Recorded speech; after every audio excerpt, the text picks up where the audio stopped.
Reciban un cordial saludo en esta hora. Por favor, sean tan amables en buscar en sus Biblias el capítulo 44 del libro de Génesis. Génesis, capítulo 44. Y ahí vamos a estar meditando en esta hora en la palabra de Dios. Es un gusto poder saludarles. Y antes de arrancar, por favor, inclinen sus rostros y vamos a tener una palabra de oración. Señor, te damos muchas gracias, Padre Celestial, porque tú eres bueno para con cada uno de nosotros. Nos has guardado, Padre, en el transcurso de todos estos días. Gracias, Padre, porque tu pueblo sigue adelante, mi Dios. Gracias, Padre, porque queremos y anhelamos seguir escuchando tu palabra santa, Padre, que nos edifica y nos enseña.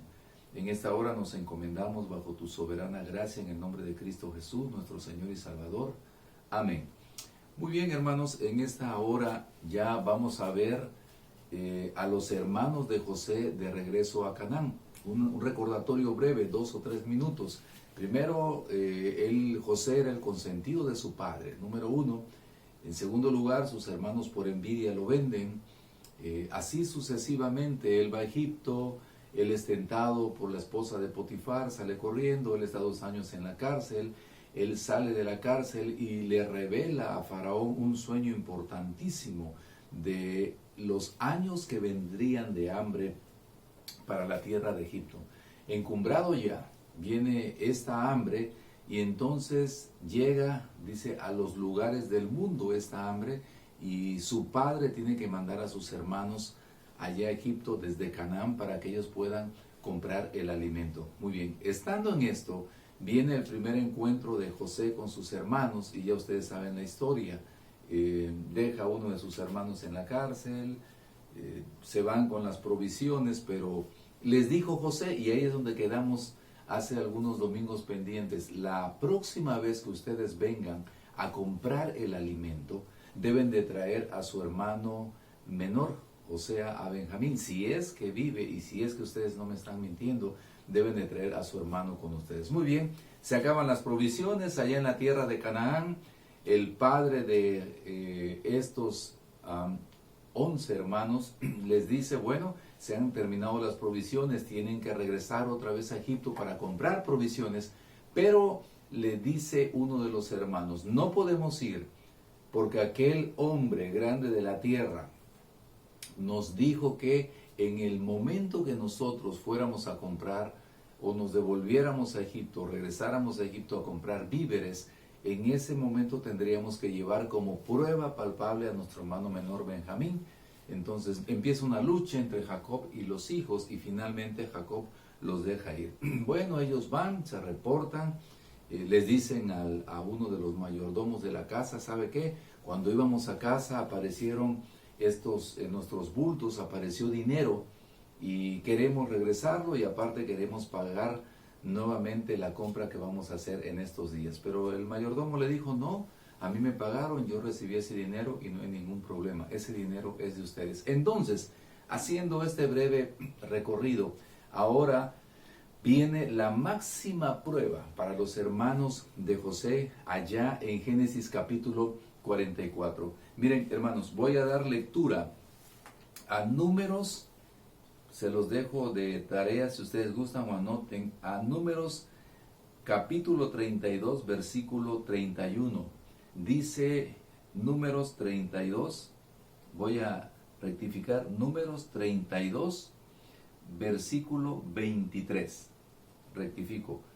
Números 32, versículo 23. Mas si así no lo hacéis, he aquí que habréis pecado ante Jehová, y sabed que vuestro pecado os alcanzará. Dios está dando indicaciones al pueblo de Israel para que el pueblo de Israel sepa conducirse. Y dice Dios: si no lo haces así, quiero decirte que si te vas por el camino del mal, tu pecado te alcanzará.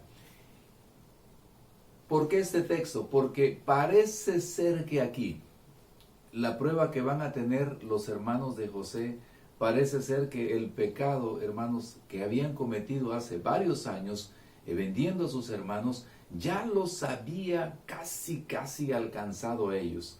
Tal vez alguno dirá: bueno, habían pasado muchos años como para que José guardar en su alma esta situación, este odio, este rencor, sentir tan malo hacia sus hermanos de venganza.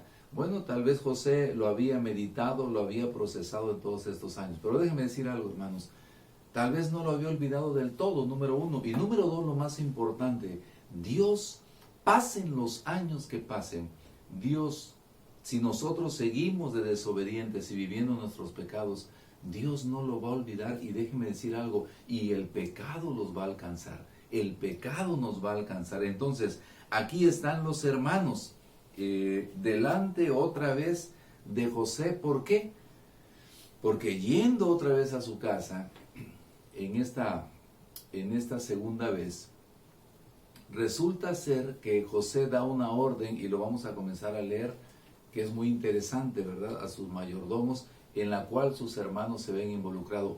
Conclusión, de regreso a Canaán es la prueba máxima para los hermanos de José. Ahora, fíjense bien, los versículos 1 al 3, yo la dividí como la orden de José de llenar los costales. Los versículos 4 al 13, le puse la segunda división, el diálogo del mayordomo con los hermanos de José. Y la tercera división, de regreso a Egipto, versículos desde el 14 hasta el 34. Entonces, llegamos ahora a la última prueba que José va a poner a sus hermanos. Ahora él tenía, José, que confirmar definitivamente ya si el corazón de sus hermanos a través de todos estos años había cambiado o todavía seguía aquel corazón duro, aquel corazón insensible en la vida de sus hermanos.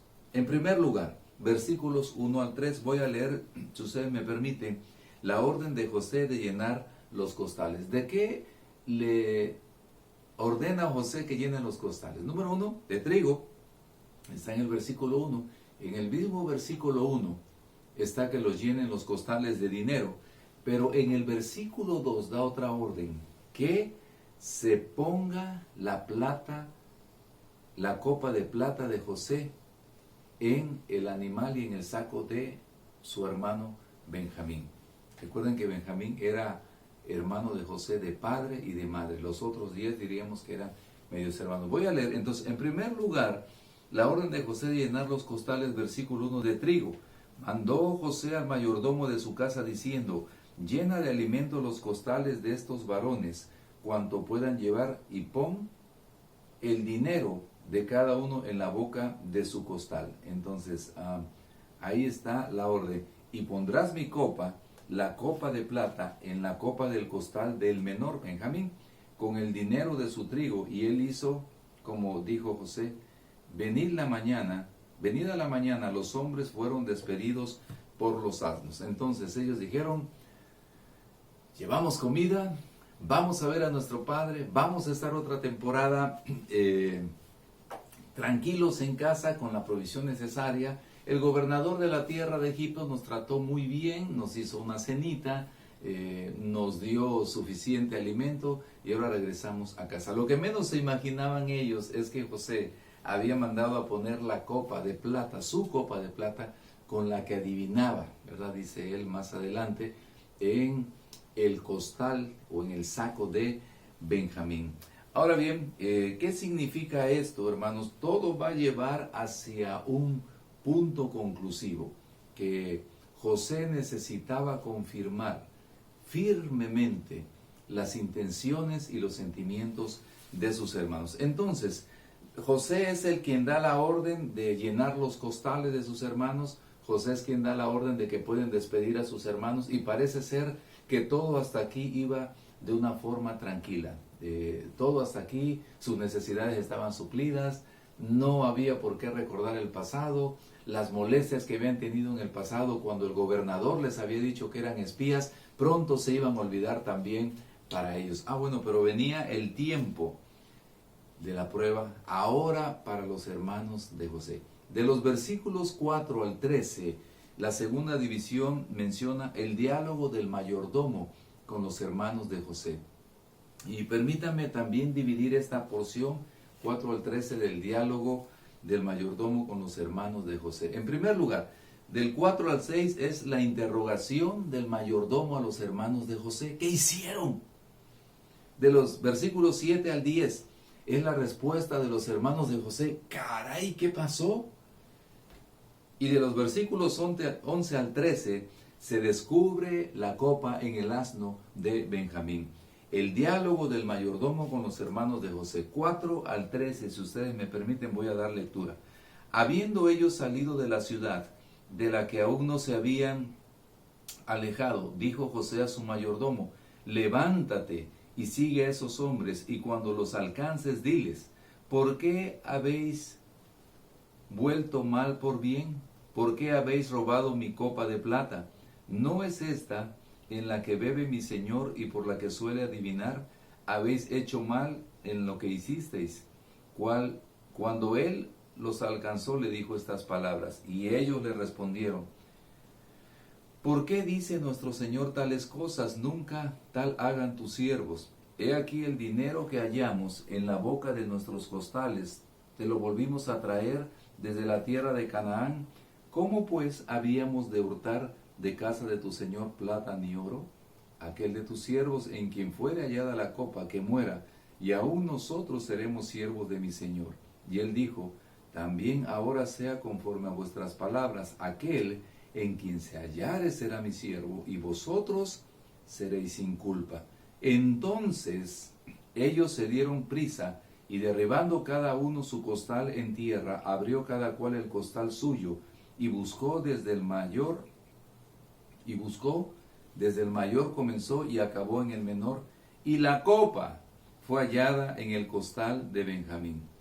Entonces ellos rasgaron sus vestidos, y cargó cada uno su asno, y volvieron a la ciudad. Entonces el mayordomo, dice la escritura, que va y los alcanza, y los interroga en los versículos del 4 al 6.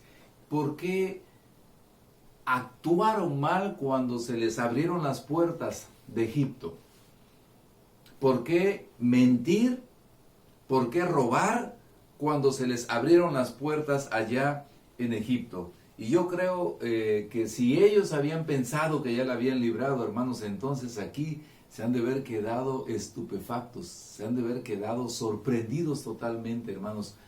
Otra vez la sombra llegaba sobre ellos para castigarlos. Entonces, no, ellos comienzan a dar una respuesta a este hombre, a este encargado, a este siervo directo de José, a este mayordomo, ¿verdad? Entonces dice: no, nunca tal, nosotros no podríamos traicionar la confianza que el mayordomo nos dio. Es más, que muera si alguien trae la copa del gobernador entre nosotros. Nunca se imaginaron que el que la traía era David, José, Benjamín. No era David, no era José, era Benjamín. Nunca se imaginaron que el más chico, y no es porque él la hubiera tomado, dice la escritura que José dio esa orden: van a poner la copa en el costal del menor. Muy bien, entonces, hermanos, comienza el diálogo entre ellos, y después, desafortunadamente, en los versículos 11 al 13, comienzan a indagar, comienzan a revisar, o una vez más, perder el tiempo, si ustedes gustan, animalito por animalito. Comenzaron por el mayor, que era Rubén, siguió Simeón, el otro, después Leví, después Judá, ¿verdad? Después, ¿quién va? Dan. Después va Neftalí. Después va Gad. Después va Aser. Después va Isaacar. Después va Zabulón. Y el último, creo que cuando pasaron el séptimo, hermanos, ya dijeron: ya la hicimos. Cuando veían a Benjamín, los 10, ellos tal vez decían: no, pues Benjamín es una dulzura, Benjamín. Benjamín, no hay nada que podamos reprocharle a Benjamín. Benjamín es como aquel hermano que se desapareció José. Tal vez en el corazón de ellos, ¿verdad? Si no encontraron nada aquí, no, pues en el de Benjamín mucho menos, ¿no? ¿Y en quién creen que se encuentra, hermanos? La sorpresa que han de haber recibido ellos, de que toda su vida habían pensado, tal vez según ellos, que tenían a un íntegro dentro de ellos, y era peor Benjamín, ¿verdad? Es muy increíble esto. Es muy increíble, ¿no? Ahora déjenme imaginármelo así, el corazón y la cara de Benjamín, hermanos. La Biblia no dice que Benjamín comenta algo. Tal vez Benjamín era el más sorprendido de todos. Bueno, le dice el mayordomo, entonces sea como tu palabra has dicho. Aquel en quien se hallare la copa será mi siervo. Primer punto a favor de los hermanos. Cuando los hermanos escucharon esto y descubren después que la copa se encuentra en el saco de Benjamín, ellos comienzan a quebrarse. Un punto bueno al favor. ¿Sí? Pudieron haber sido 20 años lo más malvado, hermanos. Pero aquí les había alcanzado un poco de sensibilidad. Aquí se nota un cambio posible en la vida de los hermanos de Benjamín. Entonces, nosotros podemos decir, es una bendición cuando pude haber tenido experiencias que no agradaron a Dios en épocas o en tiempos pasados. Pero es una bendición ver y escuchar cuando una persona se sensibiliza al pasar el tiempo. Tal vez cuando una persona medita que lo que hizo en el pasado no agradó a Dios, no estuvo correcto lo que vivió, y que por eso ahora quiere hacer las cosas bien. Todos llegaron a pensar, bueno, Benjamín. En nuestro contexto diríamos, ¿quién lo hubiera pensado? Benjamín. Y hubiera sido motivo de chisme a nivel regional y nacional. Mire la mosquita muerta. Mire aquel que no dice nada.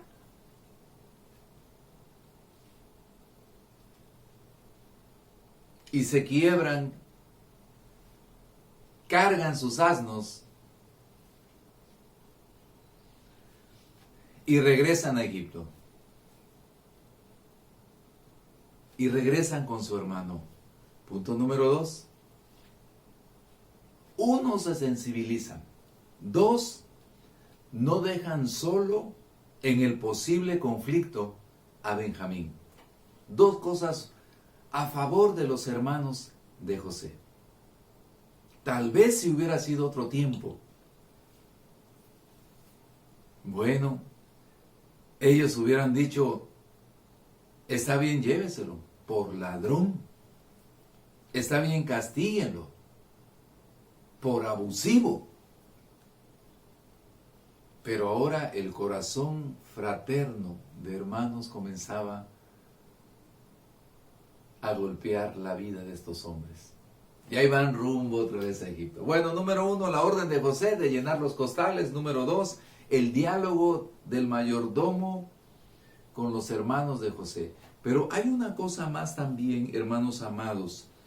Ya de regreso a Egipto, eso lo describe desde el versículo 14 hasta el versículo 34, ahí en el capítulo 44 del libro de Génesis. Y quisiera dividir estos versículos del 14 hasta el 34, porque sí es una porción un tanto larga, pero me gustaría dividirla para que podamos tener un poco de mayor claridad. Tal vez no la voy a leer toda, pero sí la voy a dividir para ustedes.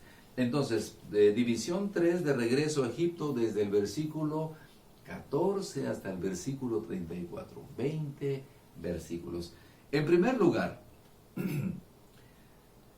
de los versículos 14 al 17, José habla con Judá y entran en un diálogo.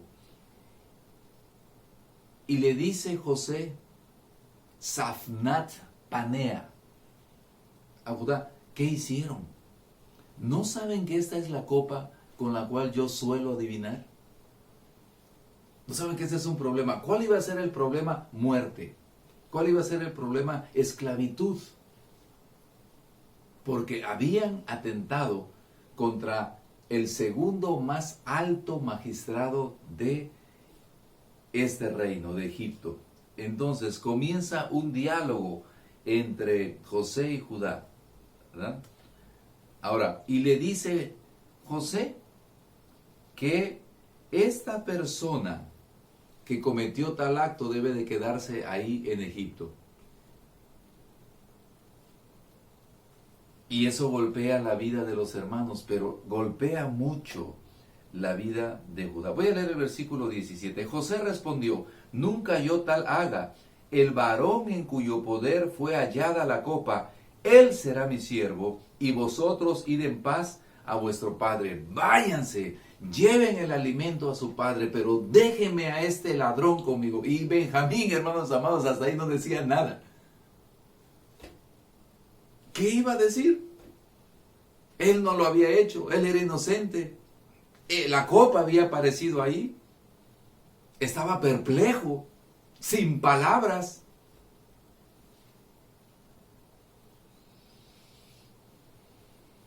Pero de los versículos 18 al 31, vamos a ver el corazón de un hombre sensibilizado. Desde los versículos 18 hasta el 31, y Judá comienza a hablar a Safnat Panea,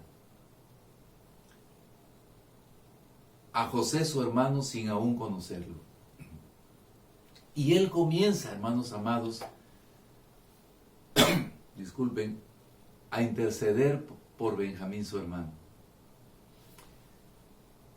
Hacía 20 años, al hermano mayor de Benjamín, José, lo habían vendido, sin corazón, con dureza, de mala forma, insensibilizados. Y ahora que le llegaba la gran oportunidad de poder hacer lo bueno, él se abalanza a platicar con José y le dice: mi señor, ¿se acuerda que aquella vez que venimos le comentamos que teníamos un padre, su siervo, que aún vive? Y él no quería que trajéramos a nuestro hermano, el menor, porque perdió a uno. Y este es el único de esa mujer, de esa madre que le queda. Y le dice Judá a José: y si no regresamos con él, seguramente mi padre morirá. Morirá de dolor al no ver a su hijo Benjamín regresar con nosotros. Eso está desde los versículos 18, hermanos, hasta el 31.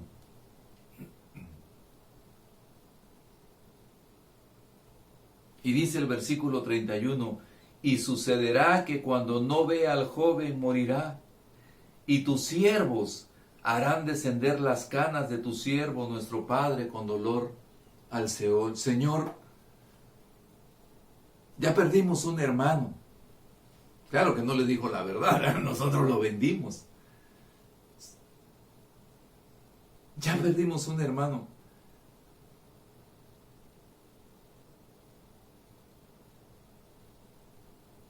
Que no perdamos a otro hermano, te lo rogamos. Yo me imagino a un Judá humillado, a un Judá quebrantado, a un Judá desesperado. ¿Han ustedes hablado, hermanos, con personas que están en algún cargo con poder?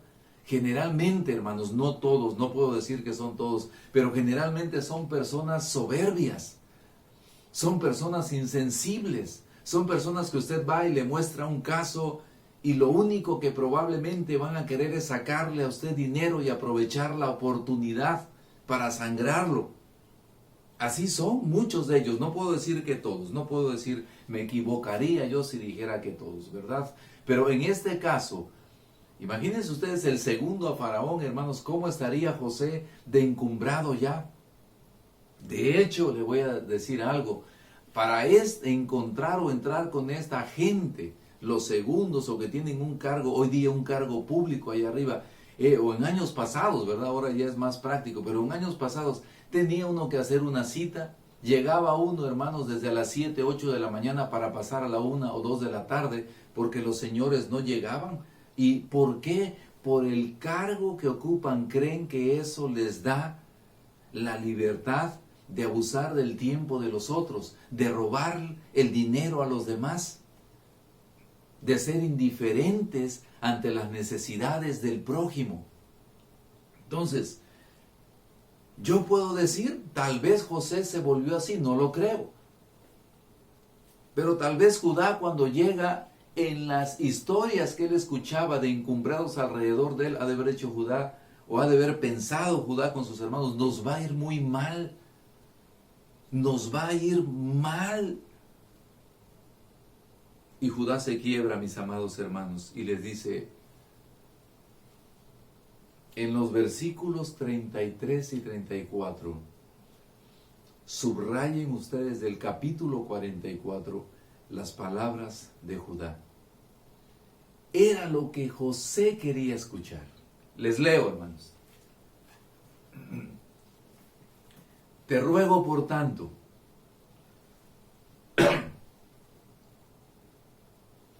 te lo ruego. Yo no sé si se humilló, se inclinó, yo no sé si se acercó, yo no sé si lloró, pero dice Judá, que quede ahora tu siervo, yo. En lugar del joven, por siervo de mi Señor. Yo me quedo y que el joven vaya con sus hermanos. Te lo ruego. Como cuando usted le está pidiendo por sanidad a Dios. Padre, estoy enfermo. Te lo ruego, mi Señor. Padre, mi hijo está postrado en cama. ¿No lo ha sufrido usted? Yo creo que sí. Padre, mi padre o mi madre están en cama.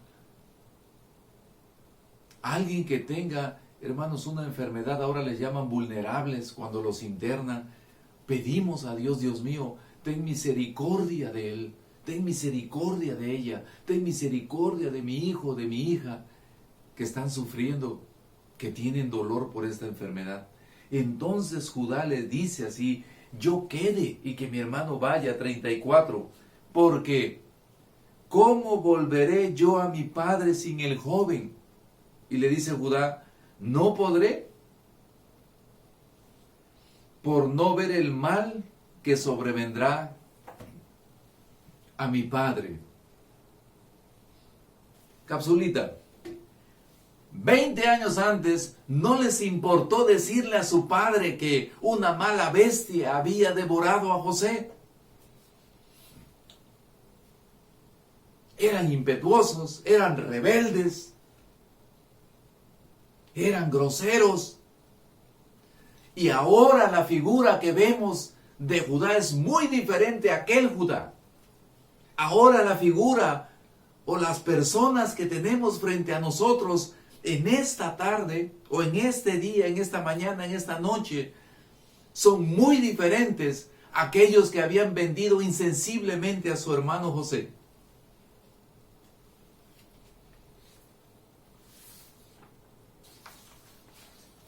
Tal vez pudieron haber pensado, ¿por qué no sucede esto? De José tal vez lo habían olvidado el asunto, pero Dios no había olvidado el asunto. Y Dios, quien hace justicia, no olvida por lo que usted ha pasado, por lo que usted ha sufrido, las luchas que usted ha tenido, las enfermedades con las cuales usted ha quedado en su cuerpo. Y Dios lo va a levantar. Y Dios lo bendecirá, porque Dios no es un Dios que olvida. La pregunta que yo tal vez le hago es: ¿qué haría usted si después de 20 años llega alguien a su puerta y le dice: tiene que pagar esta factura? Si después de 20 años aparece una persona y dice: en el pasado hiciste algo y ahora vengo a cobrarme por lo que hiciste. Voy a leerles, hermanos, permítame, Amós capítulo 8, versículos 4 al 7. Oíd esto, los que explotáis a los menesterosos y arruináis a los pobres de la tierra, diciendo: ¿cuándo pasará el mes? Y venderemos el trigo y la semana, y abriremos los graneros del pan, y achicaremos la medida y subiremos el precio, y falsearemos con engaño la balanza, para comprar los pobres por dinero y los necesitados por un par de zapatos, y venderemos los desechos del trigo. Juró Jehová por la gloria de Jacob: no me olvidaré jamás de todas sus obras. ¿No se estremecerá la tierra por esto? ¿No llorará todo habitante de ella? Subirá toda como un río, y crecerá y mermará como el río de Egipto. Por cierto, acontecerá en aquel día, dice el Señor, que haré que se ponga el sol a mediodía, y cubriré de tinieblas la tierra en el día claro.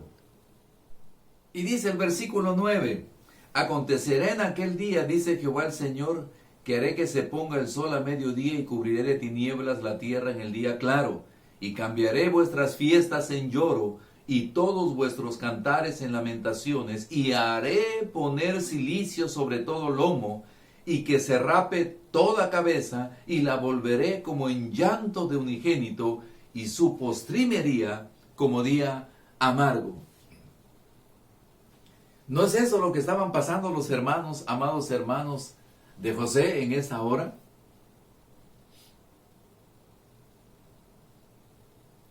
Si usted vivió mal en el pasado, no viva su presente mal. Arrepiéntase delante de Dios y regrese. Y vuélvase a Jehová. Y rectifique lo que tenga que rectificar. Oh, mi amado, Dios es bueno y seguramente le perdonará. Dios es bueno. Mi director del seminario decía: Dios perdona, restaura y olvida. Repito, Dios perdona, Dios restaura y Dios olvida. Todo lo que pudo haber hecho mal en el pasado, si se acerca a Dios nuevamente, si vuelve a Dios nuevamente, si retoma el camino que se abandonó, Dios le perdonará, Dios le acogerá. Mire, qué bendición ver a un hombre aquí. Judá le dice: mi Señor, tómame a mí. No más palabras. Tómame a mí. Mi vida por la de mi hermanito.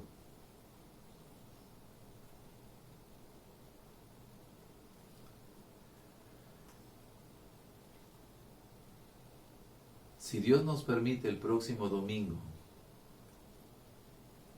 vamos a ver la respuesta del buen José. Oramos, hermanos. Gracias, Señor, por tu palabra. Gracias, Dios, por siempre darnos la enseñanza de tu palabra para edificar nuestras vidas. Bendice a nuestra congregación en todo tiempo, a cada instante, en todo momento. Y edifica a tu pueblo, mi Dios. En el nombre de Cristo Jesús te lo rogamos. Amén. Dios les bendiga, hermanos.